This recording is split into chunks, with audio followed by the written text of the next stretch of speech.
নির্বাচনের ইতিহাসে কোন দলকেই সুষ্ঠু নির্বাচনে মানুষ ক্ষমতা আসার কোন সুযোগ নেই।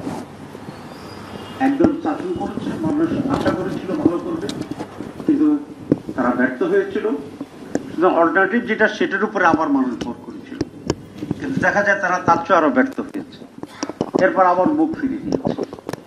মানুষ আন্দোলন করেছে, কিন্তু নেতৃত্ব তাদেরকে ব্যর্থ করেছে, মানুষ ব্যর্থ। আপনার ব্রিটিশ পিরিয়ডের সময় আমরা দেখছি, পাকিস্তানের সময় দেখেছি, এখন বাংলাদেশের সময় তো আমরা দেখেছি, আর রিসেন্টলি আমরা দেখলাম মানুষ জীবন দেয়, রক্ত দেয়, স্যাক্রিফাইস করে, সাহস দেখায়, চ্যালেঞ্জ করে, সফল। কিন্তু আনফর্চুনেটলি রাজনৈতিক দলগুলো বারবারই স্বার্থপরতা দেখিয়েছে, আত্মকেন্দ্রিকতা দেখিয়েছে, নীতিহীনতা দেখিয়েছে এবং নিজের জন্য করার চেষ্টা করছে, হীনমন্যতায় ভুগেছে। হীনমন্যতা বলতে আমি এটা বুঝি বা বুঝাই যে নিজের উপরে ডিপেন্ড করে রাজনীতি করার এই সাহসটি খুব কম সময় রাজনীতিবিদেরা করতে পেরেছেন।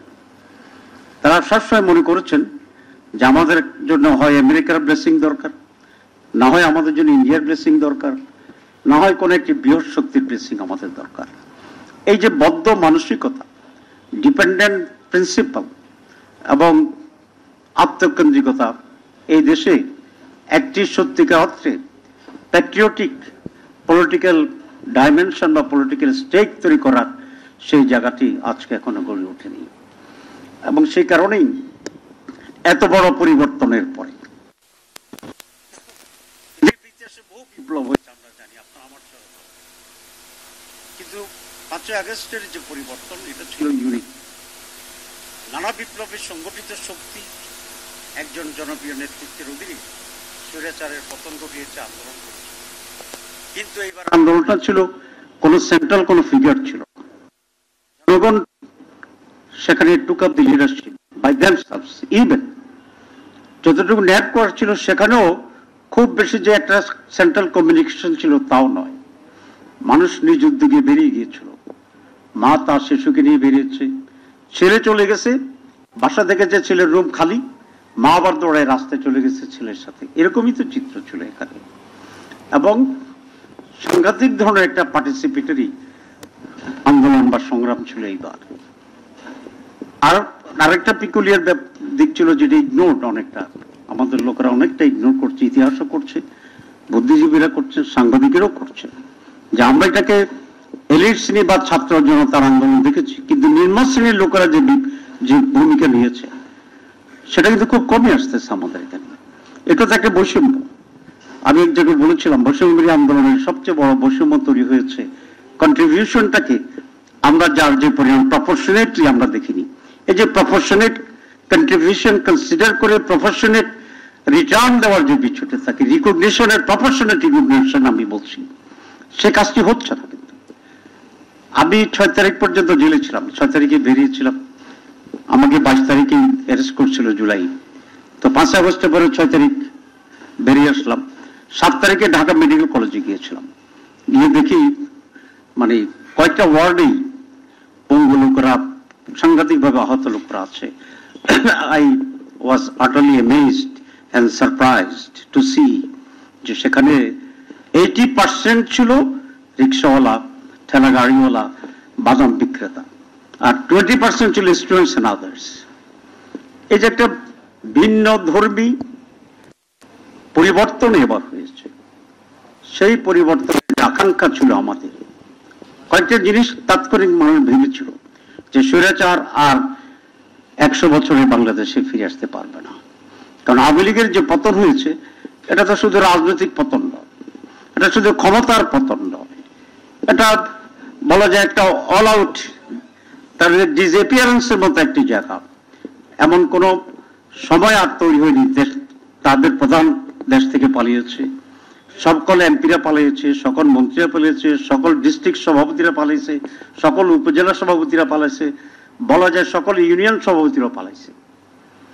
এরকম একটি চেঞ্জের পরে মানুষের যে আকাঙ্ক্ষা ছিল যে আর স্বৈরাচার ফিরবে না, আমাদের রাজনৈতিক দলগুলো এখন থেকে শিক্ষা নিয়ে ডেমোক্রেটিক হবে, তারা স্বৈরাচারী চরিত্রে পরিবর্তন আনবে, দেশে আর নির্বাচন নিয়ে ভোটারের নির্বাচন হবে না, ষড়যন্ত্র হবে না, বিদেশিদের প্রেসক্রিপশন আমরা চলবো না। We become very much independent and capable enough to run our own country. কিন্তু আনফর্চুনেটলি আমরা আবার সেরকম একটি ষড়যন্ত্রের গন্ধ পাচ্ছি। এখানে আমি সরি, আমি খুব শর্ট কথা বলতে পারবো, কারণ একটা আমেরিকান এমবাসিতে একটা প্রোগ্রাম, সেই জন্যই টাইমলি যেতে হবে আর কি সেখানে। কিন্তু এই যে দুর্ভাগ্য মানুষের, পোয়াভারো রাজনীতিবিদদের, এই কালচারকে এই দেশে পরিবর্তন করতে হবে। এবং যে স্পিরিট আমরা এগুচ্ছি, পিপলস কিন্তু মেন্টালি অনেকটা রেডি হচ্ছে। রাজনীতিবিদরা the pulse of the common people অথবা pulse of the new generation, এটা বুঝতে কিন্তু আমরা ব্যর্থ হচ্ছি। এই ব্যর্থতা আমাদেরকে পরিপূর্ণ ব্যর্থ করবে আমি এটা মনে করি না, কিন্তু এই ব্যর্থতা আমাদের সংগ্রামকে আরো কিছুটা দীর্ঘায়িত করতে পারে। তো এই ছোট মেসেজ দিয়ে আমি যেটা বলতে চাই সেটা হচ্ছে, একটি সুষ্ঠু অবাধ জনগণের অংশগ্রহণমূলক, আমরা যখন ইংরেজিতে পার্টিসিপেটরি বিদেশিদের সাথে কথা বলি, তারা মনে করে যে আমরা আওয়ামী লীগ কি বুঝাচ্ছি, কিন্তু no, the participation of the general people. যেহেতু গত 15 বছরে মানুষ ভোট দিতে আসে নাই, যখন আমরা কেউ ছিলাম না আওয়ামী লীগ জিতে যাবে, আওয়ামী লীগ ছাড়া কেউ নাই, সে সময় আওয়ামী লীগের লোকেরা আসে নাই ভোট দেওয়ার জন্য। তারা জানে তারা ক্ষমতা যাবে, রেজাল্ট হয়ে যাবে, তারা 290-98 জিতবে এবং সিচুয়েশন তাদের ফুল কন্ট্রোলে। তারপরে ভোটের পার্সেন্টেজ কত ছিল? 5, জেনুইন ভোটের নাম্বার ছিল। তো কারণ মানুষ এক ধরনের প্রান্তিকতার কারণে, সেখানে চ্যালেঞ্জিং কোনো সিচুয়েশন না থাকার কারণে, এনভায়রনমেন্ট কনজেনিয়াল না থাকার কারণে তারা ভোট দিতে আসেনি। এইবার আমরা আশা করি মানুষকে এমন একটি এনভায়রনমেন্ট দিতে হবে, এই সরকারকে, interim government cannot spare themselves from the responsibility. মানুষ এই সরকারকেও ঘৃণা করা শুরু করবে যদি এই নির্বাচনটি তারা সঠিকভাবে করতে না পারে। ডক্টর ইউনূসের জীবনের সবচেয়ে বড় কালিমা হবে এটা, যেহেতু উনি বারবার বলছেন ইন্টারন্যাশনাল স্ট্যান্ডার্ডে উনি নির্বাচন করবেন। নির্বাচন করার আগে উনি বলছেন সংস্কার করবেন, তো সংস্কার এখনো ফাইনাল হওয়ার আগে নির্বাচন ঘোষণা করে দিচ্ছেন। এখন একটা রাষ্ট্রকে, পুরো দেশকে একটা ডিফেন্সিভ জায়গায় নিয়ে গেছেন ডক্টর ইউনূস। একটি দল নানাভাবে ম্যানেজ করে তারা বলছে নির্বাচনে যাব, এবং ছুড়ে দিচ্ছে একটি প্রশ্ন যে আপনারা কি নির্বাচনে যাবেন না যাবেন না, নির্বাচনে যাব কি যাব না। এটা তো আজকে দেশের মৌলিক প্রশ্ন নয়। এদেশের মানুষের মৌলিক প্রশ্ন হচ্ছে সংস্কার চান কি না, না আগের সেই আওয়ামী যুগের আওয়ামী জাহিলিয়াতের দিকে আপনি ফিরে যেতে চান। আজকের প্রশ্ন হচ্ছে ঐকমত্যের যেগুলোতে আমরা হয়েছি সেগুলোর আইনি ভিত্তি হবে কি হবে না, তার ভিত্তিতে নির্বাচন হবে কি হবে না, এটা আজকে জাতির প্রশ্ন। এখানে দ্বিভাগে বিভক্ত হয়ে গেছে জাতি। এক ভাগ কোনো সংস্কার চায় না, তারা চায় জেনেতনা ভাবে একটা নির্বাচন করার জন্য। যদি তাই হয় তাহলে রক্ত দেওয়া কেন, যদি তাই হয় তাহলে জীবন দেওয়া কেন, যদি তাই হয় 5 অগস্ট কেন, যদি তাই হয় 5 অগস্টের প্রোডাক্ট আজকে ডক্টর ইউনূস ওই চেয়ারে বসছেন কিভাবে। সুতরাং আমরা পরিষ্কার বলতে চাই যে আমরা নির্বাচনের জন্যই তো আমরা চাচ্ছি, আমরা নির্বাচনই চাচ্ছি। নির্বাচন ফেব্রুয়ারিতে হবে, কিন্তু নির্বাচনের আগে সংস্কার হইতে হবে। সংস্কারবিহীন আমরা সংস্কারের যেগুলো হয়েছে এগুলোকে আদায় করব, নির্বাচনে যাব, এটি হচ্ছে আমাদের স্ট্যান্ডিং। কারণ আপনারা জানেন যে ইমানের 3টি অংশ, মুখে স্বীকার করা, মনে মনে ধারণ করা, কার্যে পরিণত করা। সংস্কারেরও 3টি অংশ, একটা হচ্ছে ঐকমত্য হওয়া, 2 এগুলাকে আইনি ভিত্তি দেওয়া, 3 তার ভিত্তিতে নির্বাচন হওয়া। এখন পর্যন্ত কি হয়েছে? ঐকমত্য হয়েছে, আমি যদি ধরে নিই, সাম ডিফারেন্সেস ডাজ নট ম্যাটার, তাইলে ঐকমত্য হয়েছে। তারপরটা কি? আইনি ভিত্তি দেওয়া। তারপরটা কি? এটার ভিত্তিতে, তাহলে ঈমান পরিপূর্ণ হয়নি এখনো, ঠিক আছে? সুতরাং আমি মৌলিকভাবে যেটা বলতে চাই সেটা হচ্ছে আমাদের যে সমস্ত বিষয়ে রিফর্মসের ঐকমত্য হয়েছে সেটার আইনি ভিত্তি হবে, সেটার ভিত্তিতেই নির্বাচন হবে ইনশাআল্লাহ। দুই, পিয়ার। পিয়ার তো নিশ্চয়ই অনেক কথা বলা হয়েছে। প্রথম প্রশ্ন আমার, যারা পিয়ার চাচ্ছেন না, যে আপনারা পিয়ারের অসুবিধা কি এটা বলেন। আমরা তো বলছি এটা সুবিধা, অসুবিধা বলেন। আসেন ডিবেট করি। কোথায় ডিবেট করবেন? পার্লামেন্ট ভবনে আসেন, পার্লামেন্ট চত্বরে আসেন, শহীদ মিনারে আসেন, বাইতুল মোকাররমে আসেন। শেষে আপনাদের জায়গাটার নামও বলি, ইঞ্জিনিয়ারিং ইনস্টিটিউটে আসেন। যেখানে আসেন আমরা যাব, আমরা ডিবেটে অংশগ্রহণ করব, ডিবেট হবে। এবং ডিবেটে যদি আমরা ভোট বেশি পাই তাহলে আপনারা মানেন, আর যদি বলেন যে মানুষ এটা চায় না তাহলে আমরা উইথড্র করব। কথা তো পরিষ্কার, খোলামেলা, ঠিক আছে না?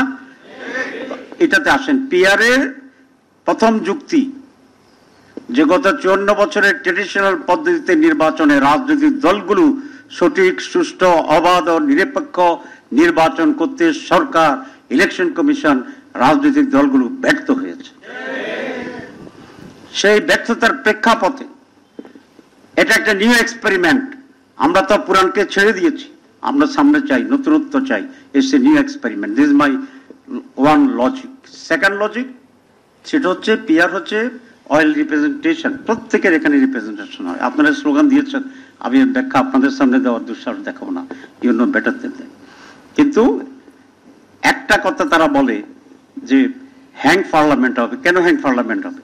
এখন তো এতে আমাদের টার্কিতে পিয়ার সিস্টেম ইলেকশন, হ্যাং পার্লামেন্ট তো না। আপনি যদি এতই জনপ্রিয় হন তো তাইলে আপনার তো বেশি ভোট পাওয়ার সুবিধা আছে, অসুবিধা কি? কিন্তু ওনারা চায় ফাঁকে ফুঁকে দিয়া ক্ষমতায় যাওয়ার জন্য। চিকন গলি, ভোট পাবে 39%, সিট পাবে 213। বাংলাদেশে হয়েছে না? 1%, 2% ভোটের ব্যবধানে কে সরকার গঠন করছে, কে অনেক দূরের অপোজিশনে ছিল। যেহেতু বলছি আমি শর্ট, আমি এত ডকুমেন্টের কথা বলবো না। You know, the peoples knows, everybody knows this. সুতরাং ওনারা চেষ্টা করবে যে কম জনপ্রিয়তা নিয়ে কেন্দ্র দখল করে, আবার মানুষকে বিভ্রান্ত করে, আবার ভোট কিনে আবার ক্ষমতায় চলে যাওয়ার জন্য। বাংলাদেশের মানুষের রুচি পরিবর্তন হয়েছে, এটা আপনাদেরকে বুঝতে হবে। জনগণ এরকম চোরাবালির রাজনীতির খেলা ইনশাল্লাহ হতে দেবেন না। আমি সকল রাজনৈতিক দলের কাছে আবেদন জানাতে চাই, বাংলাদেশে অতীতে যাই হয়েছে, এনাফ ইজ এনাফ। প্লিজ আসুন, আমরা সকলে মিলে পজিটিভলি নিজ পায়ে দাঁড়িয়ে এই বাংলাদেশকে কিভাবে গড়া যায় সেই ডিসকাশন করি। আমরা কিভাবে একটা অবাধ ও সুষ্ঠু সকলে মিলে নির্বাচন করা যায় সেই নিয়ে আলোচনা করি, খোলামেলা আলোচনা করি। আমরা কিভাবে লেভেল প্লেইং ফিল্ড করা যায় আসেন আলোচনা করি। আমি আমাদের চিফ অ্যাডভাইজারকে অনুরোধ করব, আপনি যেভাবে নির্লিপ্ত আছেন একটা ভেজাল লাগাই দিয়া, এটা আপনাকে সেভ করবে না, বাংলাদেশকেও সেভ করবে না।